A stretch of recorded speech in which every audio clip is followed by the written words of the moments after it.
Hello and welcome to Khandelkar academy. इस lecture में हम वर्ल्ड ज्योग्राफी का एक टॉपिक है जिसका नाम है वॉल्केनो डिस्कस करेंगे। ज्वालामुखी या वॉल्केनो डिस्कस करेंगे। मोस्ट इंपॉर्टेंट टॉपिक, एक क्वेश्चन डेफिनेटली आता है यहाँ से।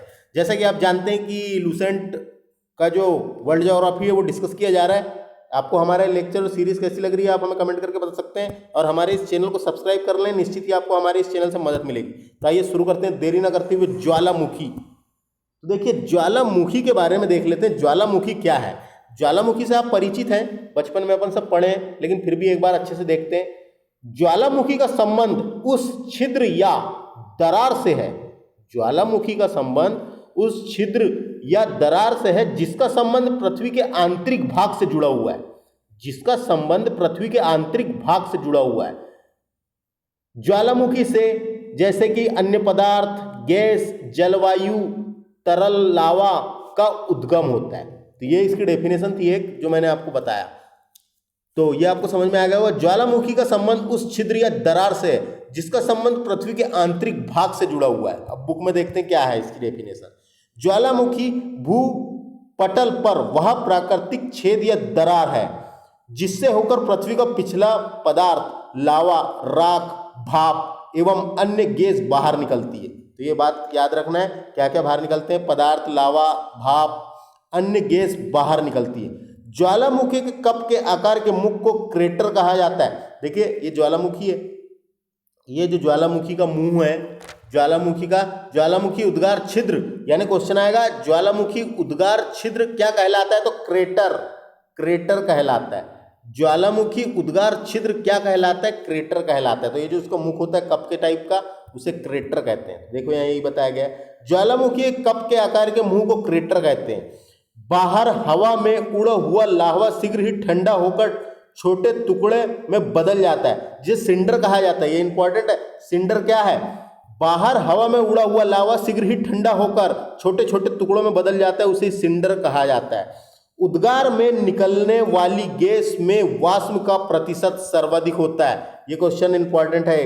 उद्गार में निकलने वाली गैस में वाष्प का प्रतिशत सर्वाधिक होता है। समझ में आया?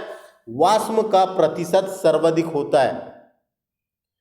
पहले अश्रु की उत्पत्ति ज्वालामुखी के उद्गार के समय ही होती है। पहले अश्रु की उत्पत्ति ज्वालामुखी के उद्गार के समय ही होती है। उद्गार अवधि अनुसार ज्वालामुखी 3 प्रकार के होते हैं। ये देखिए यहां से क्वेश्चन चालू होंगे। अब यहां से ज्वालामुखी 3 प्रकार के होते हैं। एक तो होता है सक्रिय ज्वालामुखी जिसे एक्टिव वॉल्केनो कहते हैं। एक तो होता है प्रसूत ज्वालामुखी, डोरमेट ज्वालामुखी। एक होता है ज्वालामुखी डोरमेट ज्वालामुखी, और तीसरा होता है शांत ज्वालामुखी, एक्सटेंट ज्वालामुखी। तो ये 3 प्रकार के ज्वालामुखी होते हैं। तो 3 प्रकार याद रखना है। देखिए यहां से मैं आपको बता दूं, सक्रिय ज्वालामुखी के बारे में पढ़ लेते हैं। सक्रिय ज्वालामुखी एक्टिव वॉल्केनो क्या होता है? तो ऐसा ज्वालामुखी जिसके मुख से यानी ऐसा ज्वालामुखी जिसके मुख से सदैव धूल गैस, धुआं, वाष्प, राख, चट्टानों के टुकड़े, लावा आदि पदार्थ बाहर निकलते रहते हैं, उसे सक्रिय ज्वालामुखी कहते हैं। समझ में आया? ऐसे ज्वालामुखी जिसके मुंह से या मुख से सदैव लावा, अन्य पदार्थ, राख, धुआं निकलते रहते हैं, उसे ही सक्रिय ज्वालामुखी कहते हैं। तो इसका देखिए क्या लिखा है बुक में। इसमें अक्सर उद्गार होते रहता है। जिसमें जो ज्वालामुखी में अक्सर उद्गार होते रहता है उसे एक्टिव वॉल्केनो कहते हैं। वर्तमान में विश्व में सक्रिय ज्वालामुखी की संख्या 500 है। 500 तक है, लगभग 500 तक है सक्रिय ज्वालामुखी की संख्या। इसके मुख्य कौन कौन से देख लेते हैं। देखिए इसके मुख्य है इटली का एटना और स्ट्रेम्बोली 2 है। ये इटली में है दोनों, इटली का एटना और स्ट्रेम्बोली। ये कैसे हैं? ये सक्रिय ज्वालामुखी है। तो याद रखना है ये सक्रिय ज्वालामुखी है। एटना, इटली का एटना, और स्ट्रेम्बोली है, स्ट्रेम्बोली है सक्रिय ज्वालामुखी है। उसके बाद मेक्सिको, उत्तर अमेरिका में स्थित कोलिमा ज्वालामुखी बहुत ही सक्रिय ज्वालामुखी है। तो ये ज्वालामुखी का नाम है कोलिमा ज्वालामुखी। कहां पर है? मेक्सिको में है, उत्तर अमेरिका में। ये भी सक्रिय ज्वालामुखी है। तो 3 याद रखना है, 3 तो याद ही रखना है सक्रिय ज्वालामुखी। कौन कौन से? इटली का एटना, इटली का स्ट्रेम्बोली और मेक्सिको का कोलिमा। ये 3 याद रखना है, सक्रिय ज्वालामुखी है। इसमें 40 बार से अधिक उद्गार हो चुका है। तो इसमें 40 बार से अधिक उद्गार हो चुका है। तो ये आपको समझ में आ गया। और एक दो एग्जाम्पल देता हूं मैं आपको।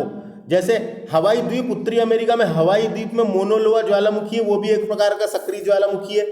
बैरन, अपने भारत की बात कर लेते हैं, बैरन ज्वालामुखी के बारे में आपने सुना होगा, पढ़ा होगा। बैरन, भारत के दो ज्वालामुखी है, एक बैरन है, एक नारकोंडाम है। जो बैरन ज्वालामुखी है अंडमान निकोबार में, यह एक एक्टिव वॉल्केनो है, सक्रिय ज्वालामुखी का उदाहरण है, याद रखना, ऐसे क्वेश्चन आ जाते हैं। इटली का स्ट्रोम्बोली भी देख लिया अपन ने, उसके बाद बैरन भी देख लिए। तो ये बस यहां से अभी इतना ही देखो, फिर आगे बताएंगे, नहीं तो कंफ्यूजन होगा। तो सक्रिय ज्वालामुखी समझ में आ गया, जिससे बार बार उद्गार होते रहता है, उसे एक्टिव वॉल्केनो, सक्रिय ज्वालामुखी कहते हैं। 2-3 एग्जांपल याद रख लो, इटली का एटना और स्ट्रोम्बोली, और मेक्सिको का कोलिमा, दो याद रखो। अब स्ट्रोम्बोली ज्वालामुखी इंपॉर्टेंट है, इसलिए इसको अलग से दिया है। तो देखो, भूमध्य सागर में, यानी इटली के पास भूमध्य सागर में सिसिली के उत्तर में लिपारी द्वीप पर अवस्थित है। लिपारी द्वीप पर अवस्थित है, सदा प्रज्वलित गैस निकलती रहती है, इससे सदा प्रज्वलित गैस निकलती रहती है, जिसके आसपास का भाग प्रकाशित होते रहता है, जिसके आसपास का भाग प्रकाशित होते रहता है। इस कारण इस ज्वालामुखी को भूमध्य सागर का प्रकाश स्तंभ कहते हैं। डायरेक्ट क्वेश्चन आएगा, भूमध्य सागर का प्रकाश स्तंभ किस ज्वालामुखी को कहा जाता है? स्ट्रोम्बोली ज्वालामुखी को कहा जाता है, जो सक्रिय ज्वालामुखी का उदाहरण है।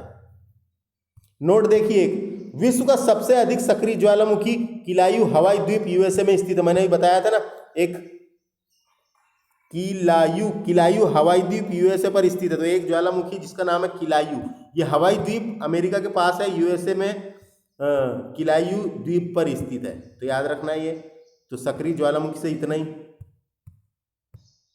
देखिए उसके बाद अगला है प्रसुप्त ज्वालामुखी, इसे डॉर्मेंट वॉल्केनो भी कहते हैं। इसका एक और नाम है, इसे सोया हुआ भी बोलते हैं, इसे सोया हुआ ज्वालामुखी भी बोलते हैं। सोया हुआ क्यों? अभी सोया है, कभी भी जग सकता है, इसका मतलब ये है।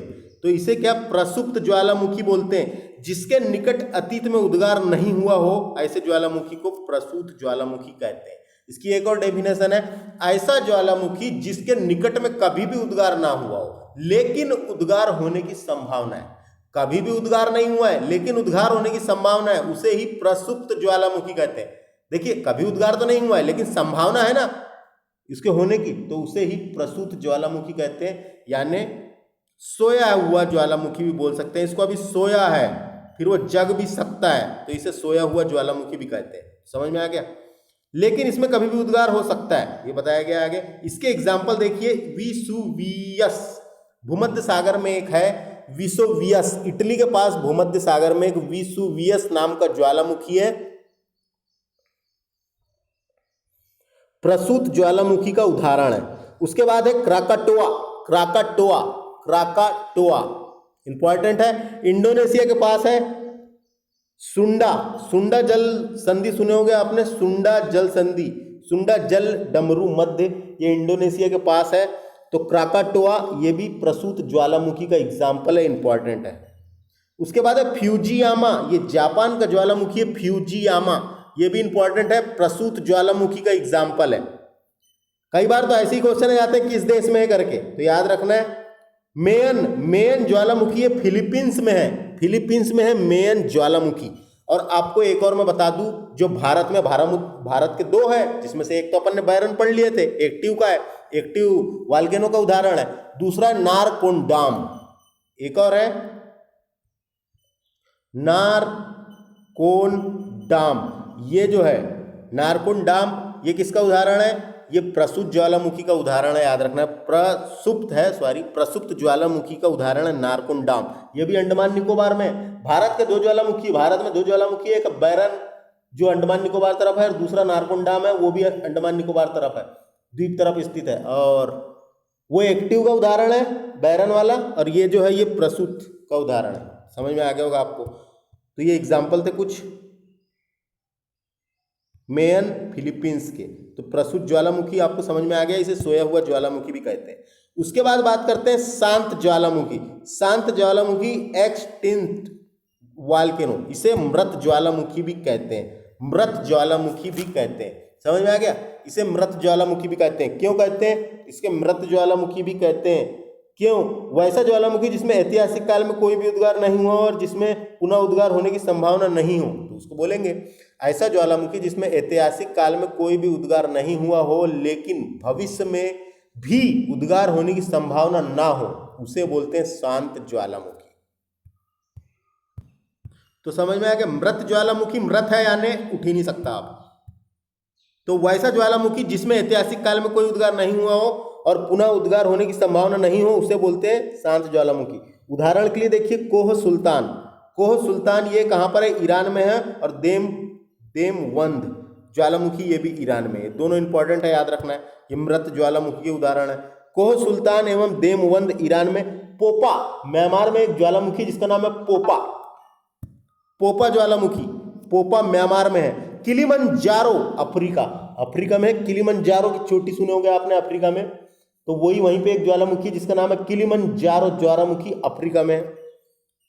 जिम्बा राजो दक्षिण अमेरिका में एक ज्वालामुखी जिम्बा राजो, तो ये भी याद रखना है एक। कई बार एग्जाम्पल देके क्वेश्चन आ जाते हैं, जैसे पोपा कहां पर है? म्यांमार में। देश का नाम आ सकता है, किस देश में है, या फिर एग्जाम्पल पूछा जा सकता है किस प्रकार का है, तो याद रखना है। अब देखिए कुछ फैक्ट दिए हुए हैं तो उनको देख लेते हैं, क्वेश्चन आते हैं। कुल सक्रिय ज्वालामुखी का अधिकांश प्रशांत महासागर के तटीय भागों में पाया जाता है। प्रशांत महासागर में प्रशांत महासागर के पेरी मेखला को अग्निवलय fire ring of the Pacific कहा जाता है। डायरेक्ट क्वेश्चन आएगा, fire ring of the Pacific किस महासागर में स्थित है? तो प्रशांत महासागर में स्थित है, याद रखना है। प्रशांत महासागर में पाई जाती है रिंग ज्वालामुखी की, जो याद रखना है। सबसे अधिक सक्रिय ज्वालामुखी अमेरिका एवं एशियाई महाद्वीप के तटों में पाए जाते हैं, तो ये भी एक फैक्ट है। अमेरिका और एशिया महाद्वीप के तटों में पाए जाते हैं। ऑस्ट्रेलिया महाद्वीप में एक भी ज्वालामुखी नहीं है, ये डायरेक्ट क्वेश्चन आएगा, निगेटिव क्वेश्चन। ऑस्ट्रेलिया महाद्वीप में एक भी ज्वालामुखी नहीं है, याद रखना है। एक भी ज्वालामुखी नहीं है ऑस्ट्रेलिया महाद्वीप में। तो आपको समझ में आ गया कि ऑस्ट्रेलिया महाद्वीप में एक भी ज्वालामुखी नहीं है। अब बात करते हैं गेसर की। गेसर क्या होता है? बहुत से ज्वालामुखी क्षेत्र में उद्गार के समय दरार एवं सुराखों को होकर जल एवं वाष्प कुछ अधिक ऊंचाई तक निकल जाते हैं, उसे गेसर कहते हैं। समझ में आया? बहुत से ज्वालामुखी क्षेत्र के उद्गार के समय दरार एवं सुराखों से होकर जल एवं वाष्प कुछ अधिक ऊंचाई तक निकल जाते हैं, उसे गेसर कहा जाता है। इसके एग्जाम्पल है एक ओल्ड फेथफुल गेसर, ये यूएसए यानी अमेरिका के येलोस्टोन पार्क में स्थित है। तो जैसे ओल्ड फेथफुल गेसर या अमेरिका के येलोस्टोन पार्क पर स्थित है, इसमें प्रत्येक मिनट उद्गार होते रहता है, तो याद रखना है। इसके एग्जाम्पल क्या है? ओल्ड फेथफुल गेसर अमेरिका, है ना। उसके बाद धुआरे फूमा रोल्स ज्वालामुखी क्रिया के अंतिम अवस्था का प्रतीक है। ज्वालामुखी क्रिया के अंतिम अवस्था का प्रतीक है। इसमें गैस व जलवाष्प निकलते रहते हैं। गंधक युक्त धुआरों को सोल तारा कहा जाता है। अलास्का यूएसए का हिस्सा है, राज्य है। अलास्का यूएसए में कटमाई पर्वत को 1000 धुआरों की घाटी, अ वैली ऑफ 10,000 स्मोक्स कहा जाता है। डायरेक्ट आएगा कहाँ पर है? अ वैली ऑफ 10,000 स्मोक कहाँ पर है? अलास्का यूएसए में। यूएसए के कटमाई पर्वत को 1000 धुआरों की घाटी कहा जाता है, यानी कटमाई पर्वत को कहा जाता है। ये कटमाई पर्वत कहाँ पर है? अलास्का में, याद रखना है। ईरान का कोह सुल्तान धुआरों व न्यूजीलैंड की प्लेंटी की खाड़ी में स्थित हवाई द्वीप का धुआरों भी प्रसिद्ध है। 2-4 धुआरों है, उनको याद रखना है। कोह सुल्तान धुआरों, न्यूजीलैंड की प्लेंटी की खाड़ी में स्थित हवाई द्वीप का धुआरों भी प्रसिद्ध है। तो ये आपको समझ में आ गया होगा। तो ये समझ में आया आपको। उसके बाद और क्या है देखते हैं यहाँ से। उसके बाद देखिए 2-3 फैक्ट दिए हुए हैं। विश्व का सबसे ऊंचाई पर स्थित ज्वालामुखी का नाम है, विश्व का सबसे ऊंचा ज्वालामुखी पर्वत है, विश्व का सबसे ऊंचा ज्वालामुखी पर्वत कोटोपेक्सी इक्वेडोर में स्थित है। कोटोपेक्सी है विश्व का सबसे ऊंचा ज्वालामुखी पर्वत, कोटोपेक्सी इक्वेडोर में स्थित है। इक्वेडोर देश है। 19613 मीटर फीट है, फीट इसकी ऊंचाई है। तो ये आपको समझ में आ गया होगा। विश्व का सबसे ऊंचाई पर स्थित सक्रिय ज्वालामुखी ओजस डेल सलाडो एंडीज पर्वतमाला के अर्जेंटीना चिली देश की सीमा पर स्थित है। अर्जेंटीना और चिली देश के सीमा पर स्थित है ओजस डेल सलाडो। कंफ्यूज नहीं होना, सब ये याद रखना है। विश्व की सबसे ऊंचाई पर स्थित शांत ज्वालामुखी एकांका गोवा, शांत है शांत ज्वालामुखी एकांका गोवा एंडीज पर्वतमाला पर स्थित है, जिसकी ऊंचाई 6960 मीटर है। तो फ्रेंड्स यहाँ से क्वेश्चन डेफिनेटली आते ही आते। विश्व की सबसे ऊंचा ज्वालामुखी कहाँ पर है? कोटोपेक्सी इक्वेडोर में है। इक्वेडोर देश कहाँ पे आता है? इक्वेडोर जो है दक्षिण अमेरिका में देश है एक, कोटोपेक्सी। विश्व की सबसे ऊंचाई पर स्थित सक्रिय ज्वालामुखी है ओजस डेल सलाडो, ये कहाँ पर है? ये भी अर्जेंटीना में है और दक्षिण अफ्रीका की सबसे ऊंची चोटी भी है ये। विश्व की सबसे ऊंचाई पर स्थित शांत ज्वालामुखी एकांका गोवा है, ये अर्जेंटीना में आता है, एंडीज पर्वतमाला पर स्थित है। इसकी सबसे ऊंची चोटी यानी ऊंचाई 6960 है। तो ये था हमारा लेक्चर जिसमें हमने वॉल्केनो के बारे में डिस्कस किए, ज्वालामुखी के बारे में डिस्कस किए। इसके बाद वाले लेक्चर में भूकंप के बारे में डिस्कस करेंगे, अर्थक्वेक के बारे में जानेंगे। आपको हमारे लेक्चर कैसा लगा आप हमें कमेंट करके बता सकते हैं और हमारे इस चैनल को सब्सक्राइब करना बिल्कुल ना भूलें। निश्चित ही आपको हमारे इस चैनल से मदद मिलेगी। नमस्ते।